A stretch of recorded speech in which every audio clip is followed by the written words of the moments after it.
हाँ, मिसेज़ रुक्मणी देवी महेश नगर निवासी।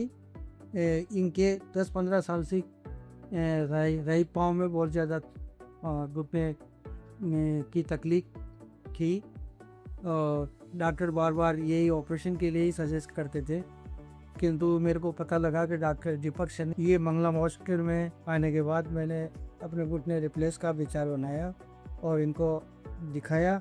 दिखाने के बाद में इनका हमारे हॉस्पिटल में इनका घुटनों का जो सर्जरी करवाने के बाद में अब इनका फिजियो 1 महीने से फिजियो चल रहा है और इसके पश्चात ये आराम से कम 2-3 किलोमीटर रोज़ सुबह शाम पैदल चल लेती है उस पाँव से और काफ़ी रिलैक्स है। कोई इसमें पाँव में कोई किसी तरह की नहीं आई करती।